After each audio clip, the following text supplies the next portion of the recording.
تو اللہ پاک کی عبادت بھی کریں, اس کا شکر بھی ادا کریں. اللہ نصیب. اس حوالے سے نا ایک جملہ میں عرض کرنا چاہوں گا, آپ کی بات میں ہی ایڈ کرنا چاہوں گا سلمان بھائی. اہل عرب کہتے ہیں وفی کل شیء لہ آیۃ تدل علی انہ واحد.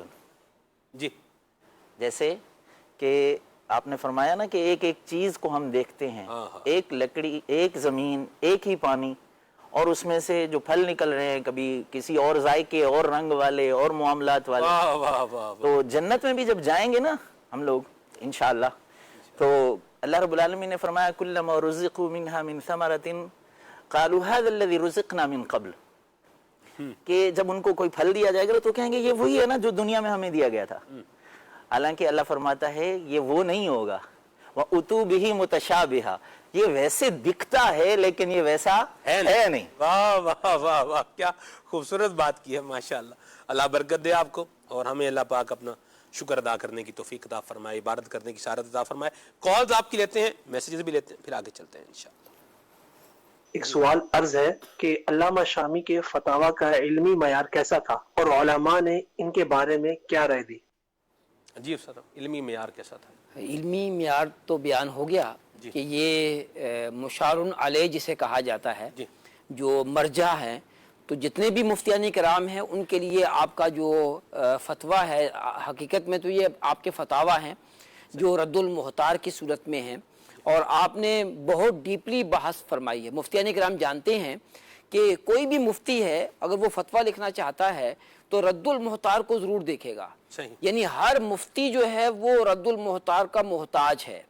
کیوں کہ انہوں نے جتنی بھی سابقہ کتب ہیں ان سب کا خلاصہ اور نچوڑ جو ہے رد المحتار کے اندر دے دیا ہے, اور تفصیلی بحث فرمائی ہے.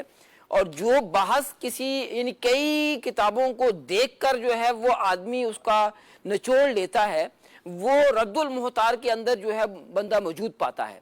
آپ نے وہاں پر لغوی بحث بھی کی ہے, اور جو ہے وہ قرآن اور حدیث کو ہی پیش نظر رکھا, تفسیر اور شرح حدیث کو ہی پیش نظر رکھا, پھر علماء کے اقوال کو لے کر آئے. کیا بات, یعنی ایک ایک مسئلے میں آپ کئی اقوال کا ذکر کرتے ہیں. اچھا, صرف اقوال ذکر نہیں کر دیتے, پھر فیصلہ بھی دیتے ہیں, اقول بھی کہتے ہیں کہ میں یہ کہتا ہوں, اس کا خلاصہ یہ ہے, اس بات کو ترجیح حاصل ہے, اس پر فتویٰ ہے.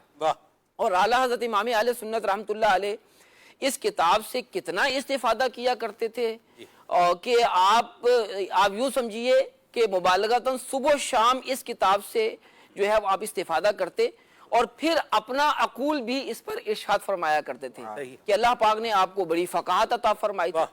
جہاں پر آپ جو ہے وہ آپ کی رائے امام ابن عابدین شامی سے مل جاتی تو وہاں پر جو ہے وہ اس کی توثیق کرتے. اور جہاں آپ کہتے کہ یہ بات جو ہے وہ دوسری کتاب میں دی گئی ہے وہ زیادہ مفتبی ہے, وہی مفتبی ہے, اسی کو ترجیح ہے, وہ بھی ذکر کر دیا کرتے. سبحان اللہ. تو یہ رد المحتار یہ بھی دیکھنے والی کتاب ہے. الحمدللہ عز و جل المدینۃ العلمیہ نے اس کتاب پر کام کیا, اور 6 جلدوں میں رب کی رحمت سے یہ شائع بھی ہو چکی ہے. صحیح. سر یہ بتائیں, فتویٰ دینا کس کا کام ہے؟ فتویٰ کون دے؟ مجھے, میں یہ سوال آپ سے کیوں کر رہا ہوں, اس کے پیچھے ایک واقعہ ہے. مجھے ایک فون آیا, کہاں سے آیا میں یہ نہیں بتاتا, بہرحال تھا پاکستان سے, اور انہوں نے مجھے کہا کہ جی پانی کا اسراف کرنے کے اوپر کیا کفر کا حکم لگتا ہے, کہ بندہ کافر ہو جاتا ہے پانی کا اسراف کرنے سے؟ میں نے کہا جی پانی کا اسراف یہ گناہ ہے, گناہ والا کام ہے, لیکن یہ کفر تو نہیں ہے. یہ انہوں نے کہا کہ ہمارے یہاں ایک صاحب ہیں, انہوں نے یہ کہا ہے کہ پانی کا اسراف کیا ہے, کفر ہے. اچھا, کیسے کفر ہے؟ انہوں نے کہا جی دیکھیں, قرآن پاک کا حکم ہے وَلَا تُسْرِفُوا, کہ بھی اسراف نہ کرو. تو قرآن پاک نے اس سے کیا کیا؟ منع کیا کہ بھی یہ گناہ کا روکا ہے. اب اللہ تبارک و تعالیٰ کا روکا ہوا کام یہ بندہ کیا کر رہا ہے؟ بار بار کر رہا ہے. جب یہ بار بار کر رہا ہے تو اس کا مطلب ہے کہ یہ اس کو حلال سمجھ رہا ہے. جب یہ اس کو حلال سمجھ رہا ہے تو پتہ یہ چلا کہ قرآن کے حرام کیے ہوئے کو یہ حلال سمجھ رہا ہے, اور جو قرآن کے حرام کیے ہوئے کو حلال سمجھے وہ جو ہے نا وہ اس کے اوپر حکم کفر جو ہے لگ جاتا ہے، لہذا پانی کا جو اسراف وضو میں کرے گا اس پہ حکم کفر لگ جائے گا۔ میں نے کہا لا الہ الا اللہ محمد رسول اللہ، اللہ کی پناہ ہے ایسے مطلب جاہلانہ جو ہے وہ قیاس اور مطلب اس کے یوں اقتباسات سے۔ اچھا میں نے کہا یہ کون ہے جس نے یہ، میں نے انہیں جس نے مجھے کہا نا یہ سب سنایا، میں نے کہا یار یہ کوئی پڑھا ہوا بندہ تو یہ نہیں بول سکتا، جس نے علم دین واقعی پڑھا ہے، دین کے مبادیات کو یعنی درس نظامی جس نے کیا ہوا ہے، وہ بندہ تو کم از کم اس طرح کی بےہودہ بات جو ہے وہ نہیں کہہ سکتا۔ تو یہ انہوں نے کہا جی اصل میں وہ پڑھا لکھا ہوا بھی، پڑھا لکھا کیا کہ مدرسے کا کیا ہے منہ بھی نہیں دیکھا، لیکن وہ کیا ہے وہ مسائل بیان کرتا ہے اور یوں جو ہے وہ لے کر چلتا ہے اور یوں اس طرح سے کر کے۔ تو اس پر بھی آپ رہنمائی فرمائیں کہ ایک تو یہ ہے فتویٰ دینا، اور نمبر 2 ہے کسی پر حکم کفر جو ہے وہ لگا دینا، جبکہ معاذ اللہ یہ بھی کسی ایسا بندہ جو ایمان والا اس پہ حکم کفر لگائے گا معاذ اللہ تو یہ تو اپنا ہی جو ہے وہ ایمان سے جائے گا نا۔ تو آپ یہ رہنمائی فرمائیں، میں چاہ رہا ہوں کہ فتویٰ دینا یہ کس کا کام ہے، اور شریعت کے مسئلے پر رائے زنی کرنے کے حوالے سے ہمارا کیا طریقہ انداز ہونا چاہیے؟ سب سے پہلے تو میں یہ عرض کروں گا کہ اپنی طرف سے کوئی بھی مسئلہ بیان نہیں کرنا چاہیے جب تک کہ کسی کتاب کی جو بات ہم نے پڑھی ہے یا کسی مفتی سے وہ بات سنی ہے اور اچھی طرح ہمیں یاد ہے تو اس مسئلے کو جو ہے وہ بیان کیا جا سکتا ہے۔ لیکن جو ہے وہ جیسے آپ نے فتویٰ دینے کی بات تھی تو دیکھیں پہلے تو درس نظامی جو ہے وہ کیا جاتا ہے، مکمل 8 سے 10 سال جو ہے وہ درس نظامی میں لگائے جاتے ہیں، پھر مفتی کورس کیا جاتا ہے۔ ہر مفتی کورس کرنے والا بھی جو ہے فتویٰ نہیں لکھتا، بلکہ وہ مفتی صاحب جو حاذق مفتی ہیں، بڑے مفتی ہیں، مصدق جسے کہیں تصدیق کرنے کی جو صلاحیت رکھتے ہیں، ان کی جو ہے وہ سال ہر سال تک صحبت میں رہے اور پھر جو ہے وہ اوکے کریں کہ تم فتویٰ دے سکتے ہو تو پھر وہ فتویٰ دے سکتا ہے۔ یعنی پورا ایک مرحلہ ہے۔ اعلیٰ حضرت امام اہل سنت امام احمد رضا خان رحمۃ اللہ علیہ بہت بڑے مفتی تھے، اور 14 سال کی عمر میں آپ نے جو ہے وہ درسی کتب مکمل کر لی، اور اپنے والد صاحب سے جو ہے وہ آپ نے فقہ کی تعلیم بھی حاصل کی، اور والد صاحب نے آپ کو فتویٰ لکھنے کا ارشاد فرمایا۔ اس کے بعد 3 سال تک آپ مسلسل فتویٰ لکھ کر اپنے والد صاحب کو چیک کرواتے رہے۔ جب تک والد صاحب چیک نہ کر لیتے تو آپ جو ہے وہ آپ کو اجازت نہیں تھی کہ آپ فتویٰ جو ہے وہ جاری کر دیں، بلکہ جو ہے آپ خود فرماتے ہیں کہ میں جو ہے وہ تحقیق کیا کرتا تھا، 8 صفحات تک بھی میں نے لکھے ایک فتوے میں، اپنے والد صاحب کے پاس لے کر گیا تو انہوں نے چند کلمات کہے، تو جو میں نے لکھا تھا نا تو وہ مجھے اس سے رجوع ہی کرنا پڑا۔ تو یہ اچھا پھر 3 سال کے بعد والد صاحب نے دیکھا کہ یہ جو ہے وہ فتویٰ دینے کی صلاحیت رکھتے ہیں، اور اب انہیں فتویٰ جو ہے مجھے دکھائے بغیر بھی جاری کرنے کی اجازت دے دینی چاہیے۔ لیکن آپ نے اب بھی جو ہے وہ اپنے طور پر فتویٰ جاری نہیں کی۔ 7 سال گزر گئے اور آپ کے والد صاحب کا انتقال ہو گیا۔ اس میں ایک ادب بھی تھا اور ایک جو ہے وہ احتیاط بھی تھی۔ تو پھر جب آپ کا انتقال ہوا تو پھر آپ جو ہے فتویٰ جاری جو ہے وہ کیا کرتے تھے۔ یہ اعلیٰ حضرت جیسی عبقری شخصیت کہ جن کو 50 سے زیادہ علوم پر دسترس حاصل تھی اور علماء کو آپ پر اعتماد کلی تھا، ان کا یہ حال ہے۔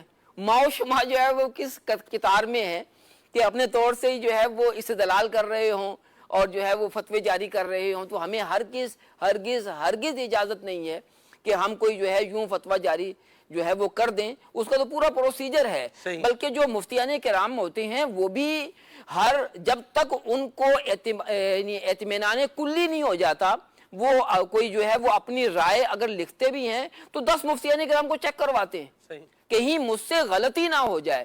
جو جتنا سلمان بھائی ماہر ہوتا ہے نا وہ اتنے زیادہ ڈرتا ہے۔ کیا بات! اچھا وہ ایک کتاب سے بھی اعتماد نہیں کرتا۔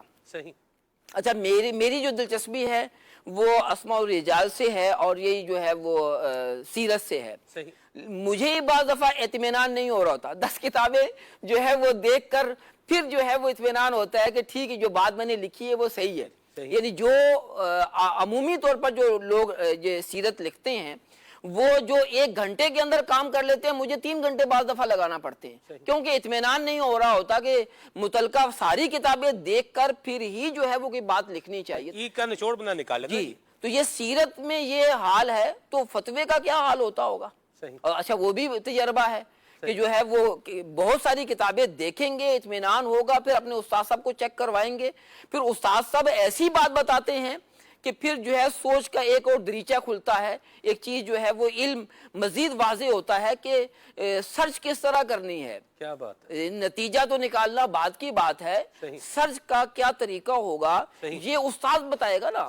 اپنے طور پر جیسے آپ نے استدلال کی بات کی ہے، اس طرح کے استدلال کرنے جائیں گے تو پھر تو جینا ہی مشکل ہو جائے گا، اللہ کی پناہ۔ اور پھر اچھا پھر جو ہے وہ اولاً تو اجازت بھی نہیں ہے، جو اس طرح کرتا ہے وہ حرام کام کرتا ہے، ناجائز کام کرتا ہے۔ لوگوں اپنے استدلال کر کے اہل اسراف کہوں گا کہ جو ہے وہ اسراف کرنے والے ہیں ان پر جو کفر کا فتویٰ لگا رہا ہے تو پھر جو ہے اس کا اپنا انجام کیا ہوگا؟ اس کے اپنے ایمان کا معاملہ کہاں جائے گا؟ اللہ کی پناہ ہے، اللہ پاک ہمیں عافیت عطا فرمائے۔ تو جس کا کام اسی کو ساجے۔ آپ مجھے بتائیں، کسی کو باپ بندہ بولیں یار ذرا گھر کا مکان کا نقشہ بنا دیں ذرا۔ یہ ہمارے حسنین بھائی بڑے پیارے کیمرہ مین ہیں، عرصہ ہو گیا ان کو، اب آپ ان کے پاس جائیں، ان کو بولیں یار حسنین بھائی مجھے مکان کا نقشہ بنا دیں۔ حسنین بھائی آپ بنا دیں گے ویسے نقشہ مکان کا؟ حسنین بھائی دکھا دے حسنین بھائی کو یار، آپ کیمرہ مین مطلب حسنین بھائی کو ہی نہیں دکھا رہے، لوگ دیکھیں نا بھی کون ہے حسنین بھائی کس کی بات کر رہے ہیں۔ حسنین بھائی لگتا ہے چلے وہ اگلا یہ ہے جی حسنین بھائی ہمارے بڑے پیارے کیمرہ مین ہیں ماشاءاللہ، اللہ برکت دے ان کو۔ تو آپ بنائیں گے؟ ذرا بتائیں، نقشہ بنا دیں گے؟ یہ کہہ رہے ہیں جی نہیں بنائیں گے، ٹھیک ہے، سمجھدار آدمی ہیں، عقل مند بندے، اور میں ان سے اگر کیمرے کی ایک دو باتیں پوچھوں تو یہ فوراً جواب دیں گے۔ تو یوں ہی جس کا کام ہے اسی کو ساجے وہی کرے۔ جس طرح ہر بندہ جو ہے وہ نقشہ نہیں بنا سکتا، جس طرح ہر بندہ جو ہے وہ سٹیل جو ہے وہ سٹرکچر کیا ہوگا، اس کی کیا بنے گی، یوں بولیے جو اس کی بناتے ہیں، ڈایاگرام بناتے ہیں یا جو بھی اس کا سلسلہ کار کرتے ہیں، یہ بھی جو کرتے ہیں انہی کا جو ہے وہ کام ہے۔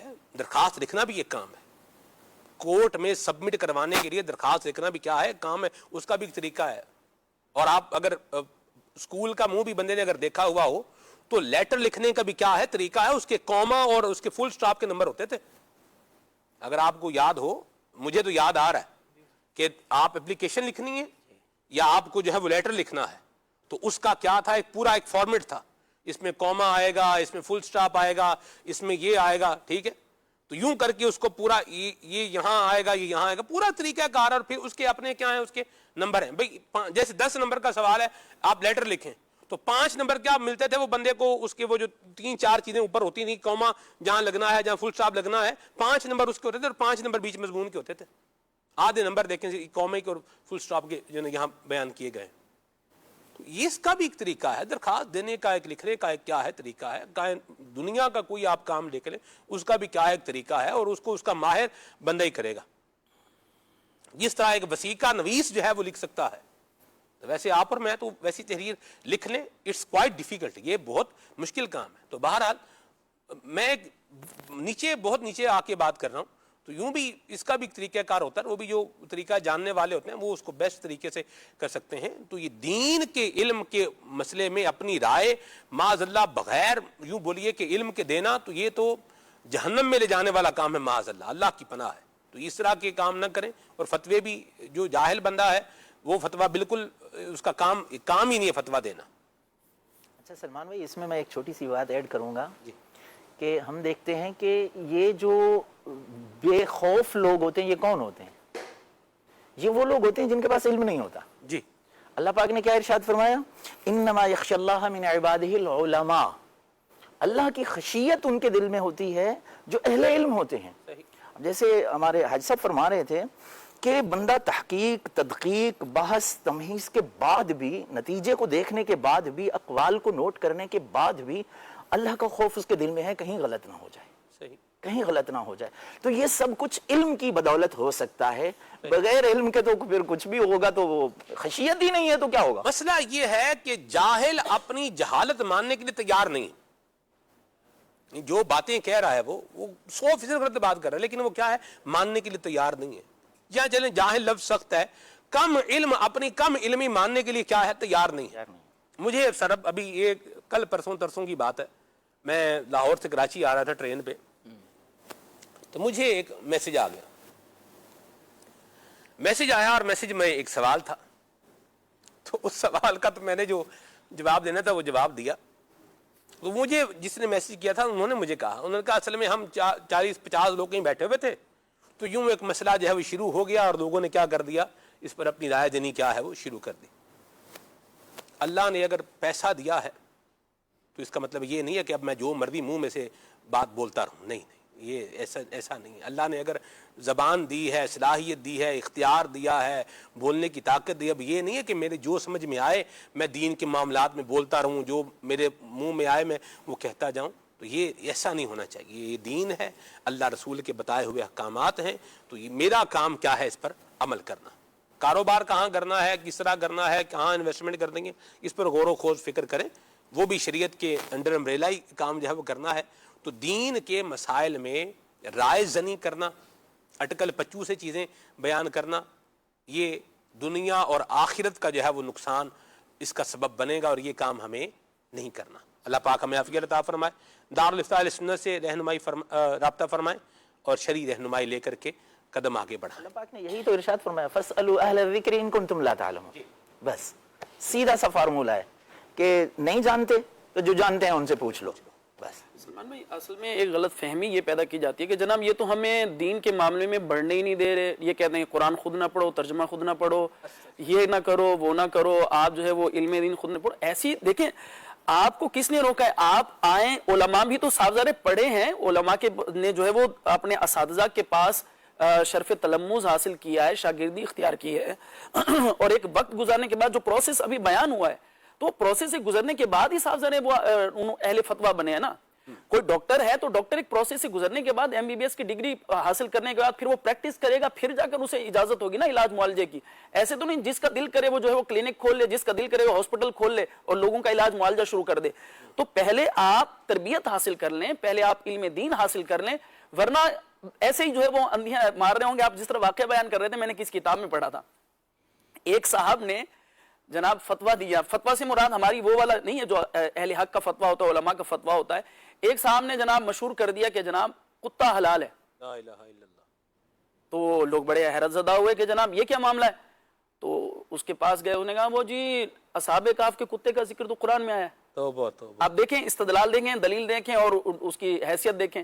تو علماء اب اس کے پاس گئے، علماء نے اس کے ساتھ گفتگو کی، وہ کہنے لگا جی اب یہ سوشل میڈیا سے پہلے کا دور تھا، تو علماء اس کے پاس گئے، اس سے بات کی، سوالات کیے، کہنے لگا یہ اصل میں معاملہ یہ ہے کہ میں ذرا چاہ رہا تھا کہ میرا بھی تھوڑا سا نام ہو جائے۔ توبہ توبہ توبہ توبہ، لا الہ تو الا بعض لوگ سلمان بھی صرف شہرت کے بھوکے ہوتے ہیں، اللہ کی شہرت حاصل کرنے کے لیے وہ دین کو جو ہے وہ مذاق بنا رہے ہوتے ہیں اور دین کو مس یوز کر رہے ہوتے ہیں، نہ انہیں علم دین سے کوئی پتہ ہوتا ہے، نہ بس جو دل میں آیا۔ اب جو موبائل کا کیمرہ تو ہر ایک کے پاس آ گیا، اس نے موبائل سامنے رکھا اور جو اس کے جی میں آیا وہ اس نے بولنا شروع کر دیا، حالانکہ یہ دین ہے، یہ اللہ تبارک و تعالی جل جلالہ کا عطا کردہ وہ دین ہے کہ اسے آپ اپنی مرضی سے تھوڑی بیان کریں گے، اسے ویسے ہی بیان کریں گے جیسے اللہ اور اس کے رسول نے سکھایا ہے، اپنی مرضی نہیں کریں گے۔ بہت پیاری بات۔ میں یہاں ایک بات کہہ کے موضوع کلوز کرتا ہوں۔ پاکستان کی ایک بڑی لمبی کوسٹل یوں بولیے کہ ایک لائن ہے، سمندری حدود، مطلب آپ دیکھیں بہت کیا ہے پھیلی ہوئی ہے یہاں سندھ سے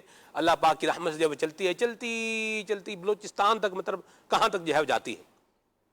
اتنا بڑا سمندر ہے الحمدللہ ہمارے یہاں۔ دریا بھی آپ دیکھیں، سبحان اللہ، انڈس ریور ہے، کیا مطلب دریا ہے، اسے دریا بولیں آپ، ٹھیک ہے۔ اسی طرح دریائے جہلم ہے، بولیں کیا دریا ہے، ٹھیک ہے۔ بالخصوص اس کی اگر گلگت بلتستان کی طرف سے اس کی جو آنیاں اگر آپ دیکھیں انڈس ریور کی، تو اس کی ایک الگ ہی جو ہے نا وہ ایک دہشت ہے، اس کے ایک مطلب ایک گرج ہے اس کا پورا۔ اتنے بڑے دریا ہیں ماشاءاللہ، جھیلیں بھی ایک سے ایک ہیں پاکستان میں، اللہ پاک کی رحمت ہے الحمدللہ۔ کینجر جھیل ہے، منچر جھیل ہے، ٹھیک ہے۔ ڈیم بھی آپ دیکھیں، ایک سے ایک جو ہے وہ ڈیم ہے۔ ڈیم میں آپ اگر کبھی وزٹ کریں یا دیکھا ہو تو لکھا ہوتا ہے تے یہاں تیراکی منع ہے، نمبر 1، وہ تو سب کو ہی منع ہوتی ہے، ٹھیک ہے۔ بعض اوقات سمندر کے پاس بندہ جب جاتا ہے نا تو اسے کہتا ہے بھی آپ چھلانگ اس میں نہیں لگانا، تیرنا نہیں، بھی کیوں چھلانگ لگانے سے منع کر رہے ہیں؟ اس لیے کہہ رہے ہیں آپ کو تیرنا نہیں آتا، آپ ڈوب جائیں گے۔ اچھا، بعض اوقات کیا ہوتا ہے سمندر میں ایک ہوتے ہیں جو بالکل غوطہ خور گہرا، جو کیا کر رہے ہیں غوطہ لگا رہے ہیں، تو وہ غواص ہوتے ہیں، وہ ان کا کام ہے، سی ڈائیور، ٹھیک ہے۔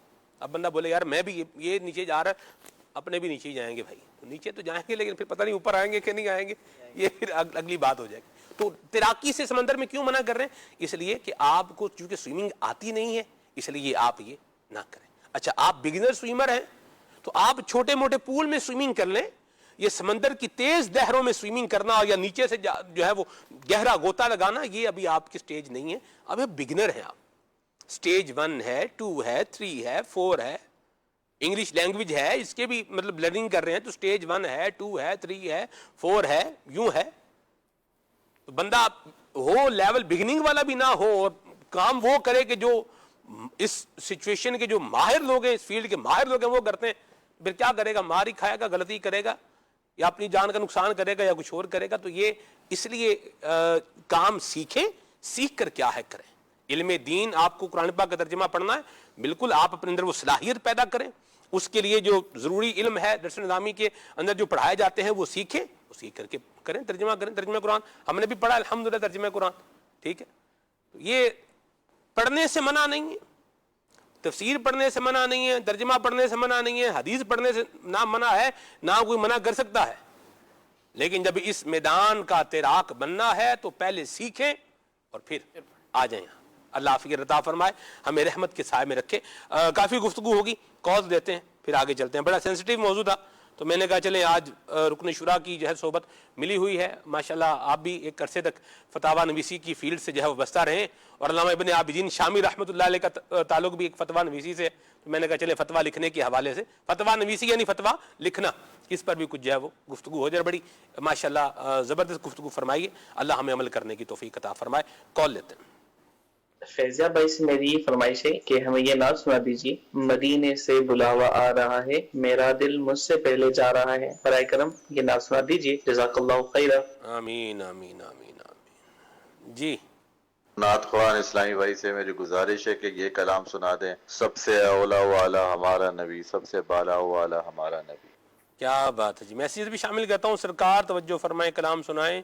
کوٹلی کشمیر سے میسج ہے, مدینے مجھ کو بلا لیں, یہ کلام سنائیں. علی شہزاد بھائی کو بھی جو ہے وہ ماشاءاللہ دعا بھی دے رہے ہیں جی, اور ان کو کلام بھی سنا ہے, اللہ برکت دے آپ کو. رؤوف بھائی ہیں, کہاں سے؟ رؤوف احمد فیصل آباد سے, ماشاءاللہ. کلام سنائیں, دم میں جب تک دم ہے ذکر ان کا سناتے جائیں گے. سبحان اللہ. جی ایک کال بھی لیتے ہیں. میری نعت خاص اسلامی بھائی سے ایک نعت کی فرمائش ہے, مجھے یہ نعت سنا دیجیے. مدینہ یاد آیا ہے. مرحبا جی. نعت خان اسلام بھائی نقصان کے ساتھ یہ ہے کلام سنا دو. صبح طیبہ بھی ہوئی پڑتا ہے بڑا دودھ کا. جزاک اللہ خیرہ. آمین. جی حضور کچھ کلام شامل کر. مدینے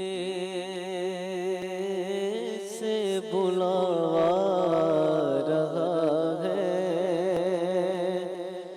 مدینے سے بلاوا آ رہا ہے, میرا دل مجھ سے پہلے جا رہا ہے, میرا دل مجھ سے پہلے جا رہا ہے. وہاں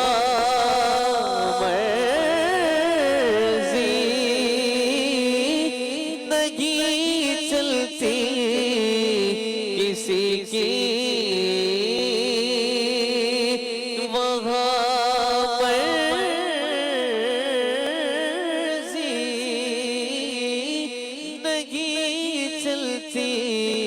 کسی کی,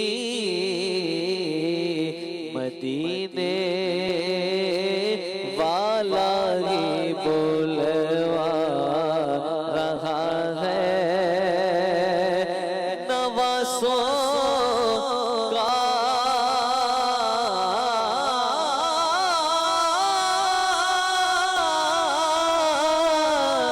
وہ صدقہ بانٹتے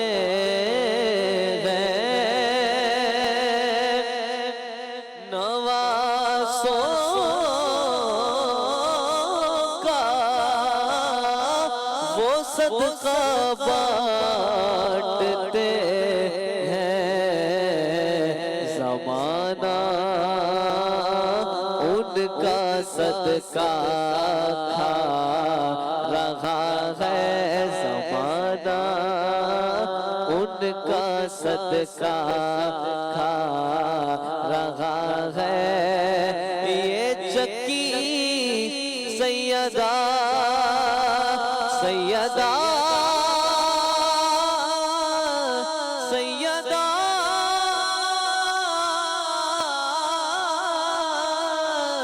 سیدہ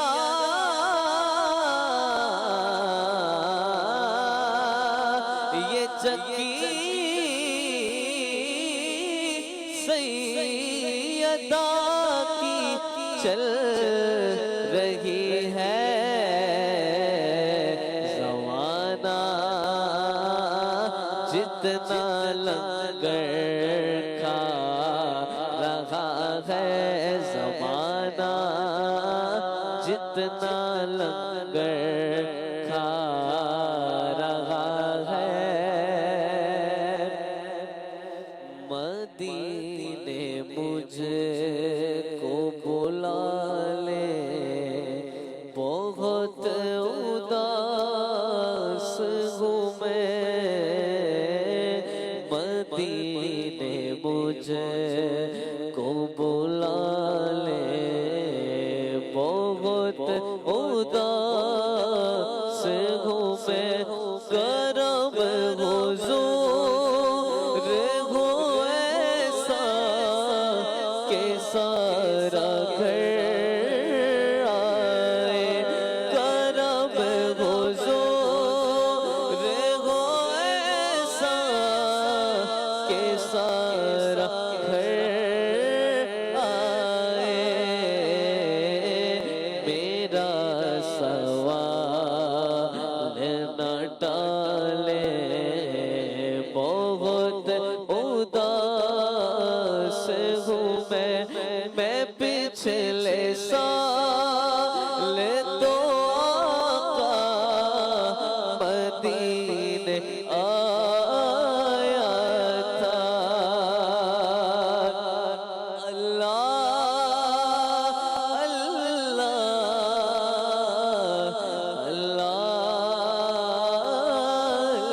اللہ میں پچھلے سال تو آقا مدینے آیا تھا حضور پھر سے بلا لے بہت اداس ہوں میں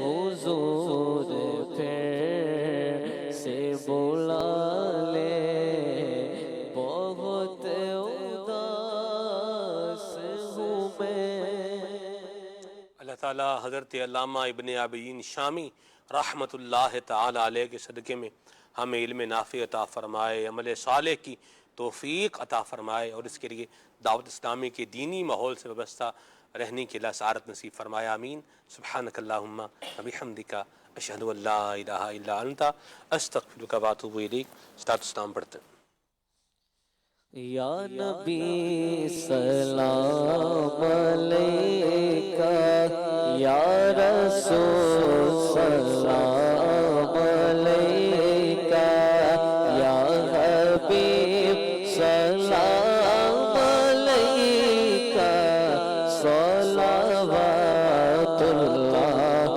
علیکہ صلوات اللہ علیکہ استغفر غوث اعظم گنج بخش فیض عالم صدقہ امام اعظم صدقہ امام اعظم دور ہو سب کے رنجو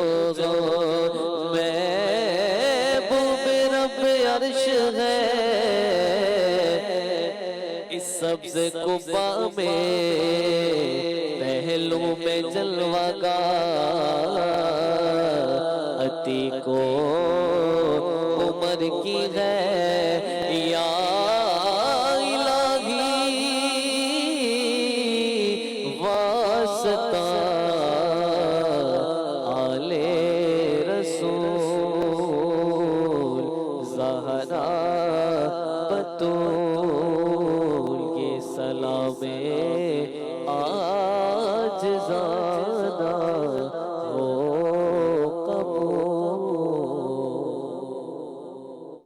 کھلے آنکھ صلی اللہ کہتے کہتے کھلے آنکھ صلی اللہ کہتے کہتے کھلے آنکھ صلی اللہ کہتے کہتے چینل کے ناظرین